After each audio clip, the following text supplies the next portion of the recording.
बिहार से ज्यादा यहाँ के दलितों ने हिंदुस्तान में नरेंद्र मोदी के खिलाफ जंग की आवाज दे दी। ये बिहार में कम है, यहाँ ज्यादा है। यहाँ के पढ़े लिखे युवा नरेंद्र मोदी के खिलाफ लड़ने की हिम्मत दिखाई, वो इसीलिए से चुनाव लड़े। जनता ने लड़ाया, जनता की चुनाव थी। नीतीश कुमार जी वहाँ पर रोड शो किए, सभी लोग। राहुल गांधी जी के प्रचार में जाएंगे? एकदम जाएंगे। रायबरेली धन तन मन धन पूरा समर्पित होके जितना साथी है जाएंगे, एक एक लोग जाएंगे, हम लोग पूरी ताकत के साथ। नमस्कार, नेक्स्ट 9 न्यूज देख रहे हैं आप। मैं हूं आपके साथ प्रांशी राठौर। बिहार की पूर्णिया सीट से निर्दलीय चुनाव लड़ने वाले दिग्गज नेता पप्पू यादव अब उत्तर प्रदेश की तरफ रुख कर चुके हैं। जल्द ही वह राजधानी दिल्ली भी पहुंचेंगे और कांग्रेस के युवा नेता कन्हैया कुमार को समर्थन देते हुए भी नजर आएंगे। दरअसल पप्पू यादव कांग्रेस के समर्थन में खुलकर अपनी बात रख रहे हैं, लेकिन कांग्रेस आलाकमान पप्पू यादव पर चुप्पी साधे हुए हैं। आखिरकार इस चुप्पी का मतलब क्या कुछ होगा? 2025 में जब बिहार में विधानसभा चुनाव होंगे तो क्या ये चुप्पी उस वक्त तोड़ी जाएगी? क्योंकि देखा जा रहा है कि 2024 के जो लोकसभा चुनाव हैं वह धीरे धीरे संपन्न होते हुए नजर आ रहे हैं। 4 चरणों में मतदान की प्रक्रिया संपन्न हो चुकी है। अब बारी है यहाँ पर 5वें चरण की, 20 मई की, और 20 मई को देखा जाएगा कि किस तरह से उत्तर प्रदेश की कई हॉट सीटों पर मतदान होंगे, जिनमें से एक सीट है गांधी परिवार का गढ़ मानी जाने वाली रायबरेली सीट।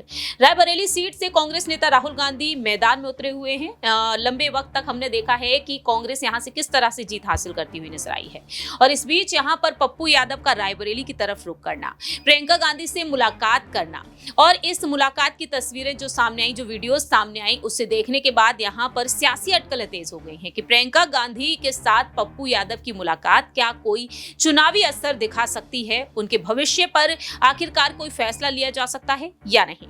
सवाल यहां पर रहेंगे हमारे सहयोगी अमन जी से।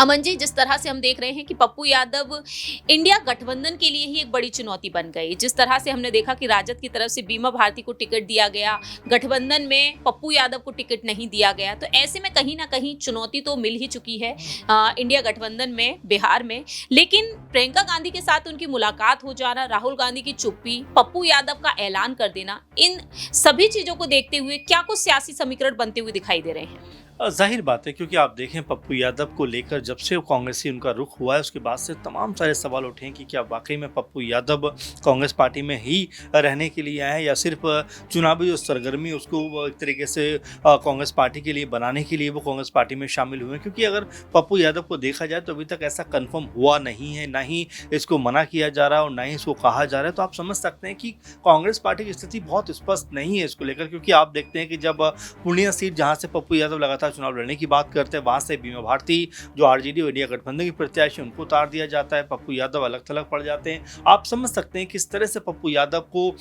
जो लगातार ये बात कहते रहे कि भाई कुछ भी हो जाए मैं ना कांग्रेस पार्टी छोड़ूंगा ना पूर्णिया छोड़ूंगा, लेकिन उसके बावजूद उनको दरकिनार कर दिया जाता है। राहुल गांधी से लेकर प्रियंका गांधी और तमाम जो कांग्रेस के लीडर्स हैं उन्होंने एक बार भी अपनी जुबान से पप्पू यादव का नाम नहीं लिया कि उनको जिताया जाए, उनको हराया जाए। और तेजस्वी यादव ने क्या कुछ उनके लिए नहीं बोला, ये बिल्कुल कई बार देखा भी गया। तो ऐसे में आप समझ सकते हैं कि पप्पू यादव ने इन सब चीज़ों को फेस करते हुए भी चुनाव में आगे जाने का फैसला किया, चुनाव लड़ने का फैसला किया। और जिस तरह का माहौल बना उनके पक्ष में, ये बताता है कि संतोष कुशवाहा और बीमा भारती से कहीं ज़्यादा लोगों में उनको पसंद किया गया। अब ये तो आने वाले जब 4 जून को रिजल्ट खुलेंगे उसमें पता लगेगा कि पप्पू यादव वाकई में जीत दर्ज कर पाते हैं, वाकई में आगे बढ़त ले पाते हैं, ये उस समय देखने को मिलेगा। लेकिन फिलहाल ये जरूर कहा जाएगा कि पूर्णिया सीट के ऊपर पप्पू यादव ने अपने लिए माहौल तो बनाया। इसके बाद आप देखिए जब चुनाव खत्म होते हैं तो हिना साहब का वो समर्थन करने की बात करते हैं। इसके अलावा कांग्रेस पार्टी के जो दिग्गज नेता राहुल गांधी के पक्ष में अपना समर्थन देने की बात करते हैं, कन्हैया कुमार के लिए अपनी कह सकते हैं समर्थन उनको देने के लिए दिल्ली आने की बात करते हैं, झारखंड में वो कांग्रेसी जो प्रत्याशी उनके लिए पहुंचते हैं। तो ये बताता है कि पप्पू यादव किस तरह से कांग्रेसी जो कुनबा है उनके लिए काम करने को लालायित हैं और लगातार यहाँ से वहाँ ट्रैवल करते हुए भी नजर आ रहे हैं। लेकिन फिर वही बात मिला जुला कर कि पप्पू यादव को कांग्रेस पार्टी एक्सेप्ट करना चाहती है या नहीं, क्योंकि जो तस्वीरें हम देख रहे हैं जिसमें प्रियंका गांधी के साथ वो नजर आ रहे हैं, बातचीत कर रहे हैं और कह सकते हैं के आने वाले दिनों के लिहाज से कोई क्या बड़ी रणनीति बिहार में बनने वाली है? क्या जो अखिलेश हैं, कांग्रेस पार्टी के जो अध्यक्ष हैं बिहार में, क्या उनके पद पर कोई संकट आने वाला है? क्योंकि उन्होंने भी कहा था कि पप्पू यादव तो कांग्रेस पार्टी में है नहीं, तो ये हो सकता है कि पप्पू यादव तमाम चीज़ों को लेकर प्रियंका गांधी से मिले हों, बात की हो कि भाई मैं कांग्रेस पार्टी को बिहार में रिस्टैब्लिश कर दूंगा, लेकिन आप मुझे फुल फ्लेज्ड मौका दीजिए, उसके बाद मैं कह सकते हैं ज़मीन लेवल पर कांग्रेस पार्टी के लिए काम करता हुआ नजर आऊंगा। देखिए, पप्पू यादव जिस तरह से जमीनी स्तर पर जुड़कर काम करने की बात कर रहे हैं, लेकिन पप्पू यादव का कहना यह भी है कि भले ही राहुल गांधी, प्रियंका गांधी उन पर चुप्पी साधे रहे हैं, लेकिन उनका कहना उत्तर प्रदेश में आकर यह भी रहा है, रायबरेली जब वह पहुंच गए तो उन्होंने साफ तौर पर कहा कि प्रियंका गांधी और राहुल गांधी को बिहार भी आना चाहिए। बाकी की जो सीटें अभी बच गई हैं जहां पर मतदान नहीं हुए हैं, ऐसे में प्रियंका गांधी और राहुल गांधी का जो फेस है वो काफी मायने रखता है, क्योंकि अगर वह चुनावी प्रचार के लिए अपील करेंगे तो जाहिर है कि वोट बैंक को बढ़ावा मिलेगा। जिस तरह से हमने देखा है कि प्रियंका गांधी 5 राज्यों के विधानसभा चुनाव में पार्टी की कमान को संभालती हुई नजर आई, राहुल गांधी ने भारत जोड़ो यात्रा के जरिए अपनी लोकप्रियता को बढ़ावा दिया है, तो जाहिर है कि बिहार की 40 सीटें तो नहीं, लेकिन बाकी की जो सीटों पर चुनाव होना बाकी है उस पर वह मजबूत पकड़ बना सकते हैं। यहाँ पर आपको पप्पू यादव का एक भाषण भी सुना देते हैं कि वह क्या कुछ कह रहे हैं। कांग्रेस के समर्थन के लिए भी वह मीडिया के सामने खुलकर अपनी बात रखे, देखिए जरा। और अपनी मां से आशीर्वाद लेने का मौका मिला, अपनी बेटियों को समझने का। अखिलेश यादव जी एक ऐसा व्यक्ति जो जाति, धर्म, मजहब से ऊपर उठ के राजनीति करते हैं, जो आम आदमी के विकास की बात करते हैं। अखिलेश यादव जी से बड़ा विनम्र और सोबर आदमी एक तरफ राहुल गांधी जी, जो आपके लिए दुनिया में सबको डराया, ये नरेंद्र मोदी, यदि कोई नहीं डरा नरेंद्र मोदी जी से तो राहुल और प्रियंका है जो इससे नहीं डरा, इसको डराया, इससे डरा नहीं। यदि नरेंद्र मोदी जी को सबसे ज्यादा डर किसी से है तो राहुल गांधी और प्रियंका से डर।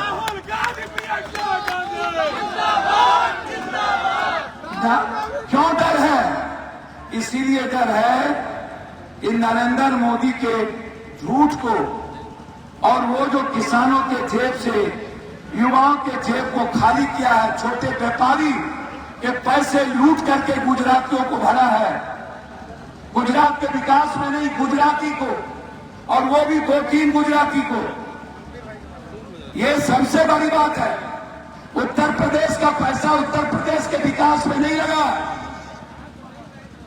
और आज मैं सबसे ज्यादा धन्यवाद दूंगा दलित समाज को, सबसे ज्यादा धन्यवाद दूंगा अत्यंत पिछड़े समाज को, जिन्होंने बाबा साहब अम्बेडकर के दर्द को समझा।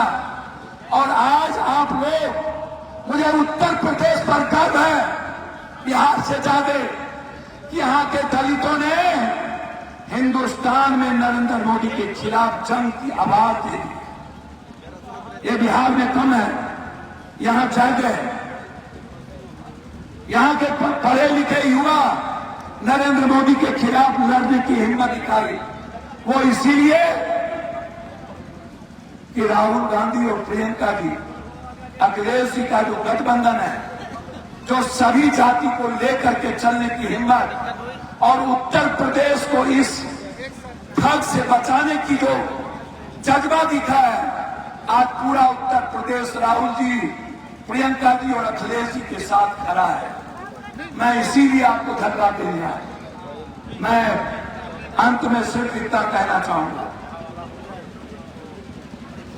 कि राहुल जी एक फकीर है, राहुल जी एक त्यागी है, राहुल जी रियल में एक क्रांतिकारी जज्बा रखने वाला, जिसके भीतर मरने का डर नहीं, और जिसके भीतर मरने का डर खत्म हो जाए, समझना वो देश बचाने की ताकत। परिवार भी तो सेकुलर थी ना।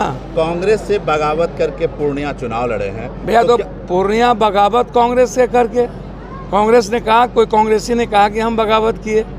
राहुल जी आए, प्रियंका जी आए, बट यहाँ पर राष्ट्रीय अध्यक्ष यहाँ आए, एक बार भी ये चर्चा हुई, एक बार ने उन्होंने कहा कि पप्पू यादव ने बगावत की। हम कांग्रेस के आशीर्वाद और स्नेह से चुनाव लड़े, जनता ने लड़ाया, जनता की चुनाव थी। नीतीश कुमार जी वहाँ पर रोड शो किए, राहुल गांधी सभी लोग सर राहुल गांधी जी के प्रचार में जाएंगे? एकदम जाएंगे। रायबरेली धन तन मन धन पूरा समर्पित होके जितना साथी है जाएंगे, एक एक लोग जाएंगे। हम लोग पूरी ताकत के साथ हम तो चाहेंगे कि प्रियंका गांधी जी भी कहीं से चुनाव लड़े। उत्तर प्रदेश के किसी हिस्सा से प्रियंका गांधी जी को भी चुनाव लड़ना चाहिए। वो स्टॉलवर्ट पर्सनालिटी, वो रायबरेली से लड़े। चूँकि सोनिया जी माँ लड़ती थी तो माँ के सीट पर बेटा गई, तो इसमें आपत्ति क्या है? और जब KL शर्मा एक उस परिवार का वहाँ का सेवा करने वाला अमेठी लड़ रहा है, तो एक आदमी जो डेली सेवा करता था वो लड़ रहा है वहाँ से।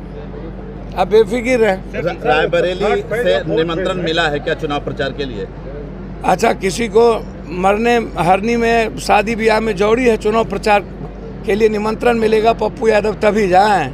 कन्हैया जी लड़ रहे हैं, हम तो बोले कि शहाबुद्दीन साहब बिहार में कांग्रेस के सीट पर पप्पू यादव पूरी तरह से जहां भी हमारी भागीदारी होगी हम जाएंगे।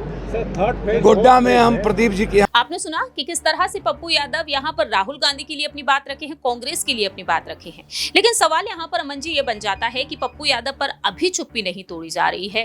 बैकडोर से कहीं ना कहीं उन्हें समर्थन मिलता रहा। वह इस तरह से अपनी बात कहते हुए नजर आई कि तेजस्वी यादव की अगर हैसियत है तो तेजस्वी यादव लेटर लिखें, राहुल गांधी प्रियंका गांधी जी को बुलाएं, प्रचार कराएं। लेकिन मेरी नस नस में तो कांग्रेस बसी हुई है। लेकिन पप्पू यादव के इतने बड़े बड़े शब्द, इतने बड़े बड़े बयान कहीं ना कहीं आने वाले समय में क्या वाकई में रंग ला सकते हैं?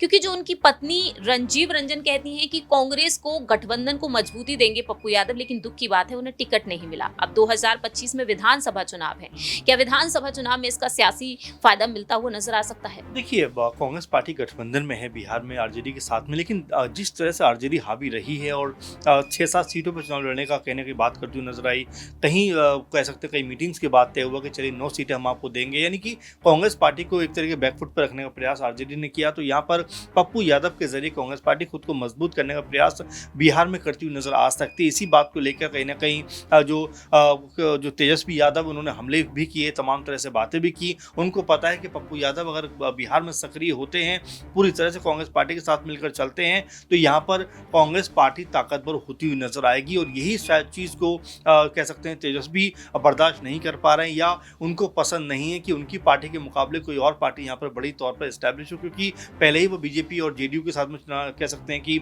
सियासी लड़ाई लड़ते हुए नजर आते हैं। ऐसे में कांग्रेस पार्टी यहाँ पर फिर पुराने अपने रंग में आ जाती है, पुराने अपने तौर तरीके में आ जाती है। तो क्या कहा जा सकता है कि ये आरजेडी के लिए प्रॉब्लम की बात हो सकती है। इसीलिए पप्पू यादव को बार बार दरकिनार किया जा रहा था। एक समय तो खबर ये भी थी कि पप्पू यादव को आरजेडी में शामिल होना कह सकते हैं करवाना चाहते थे तेजस्वी यादव, लेकिन पप्पू यादव का पूरा रुख कांग्रेस पार्टी की तरफ था, इसीलिए कांग्रेस पार्टी में वो शामिल हो गए। अब जब पूरी बिसात बीत चुकी है, 2025 बहुत करीब है, तो ऐसे में बिल्कुल कांग्रेस पार्टी चाहेगी कि पप्पू यादव के जरिए वो अपनी पार्टी को एक तरीके से बिहार में मजबूत करती हुई नजर आए। और देखिए, हो भी सकता है कि जो पप्पू यादव है, क्योंकि बड़े नेता को, छोटे मोटे नेता नहीं है, 4-5 बार के सांसद रह चुके हैं, विधायक रह चुके हैं, बिहार की राजनीति को बहुत अच्छे से समझते हैं। यहाँ पर हो सकता है कि वो कांग्रेस पार्टी की तरफ से एक CM पद के आने वाले एक बड़े फेस बन सकते हैं, उम्मीदवार हो सकते हैं, क्योंकि ऐसा बड़ा चेहरा कांग्रेस पार्टी के लिए बिहार में दूसरा ब्रांच कोई है भी नहीं। तो ये तमाम चीजें जिसको देखकर ऐसा लगता है कि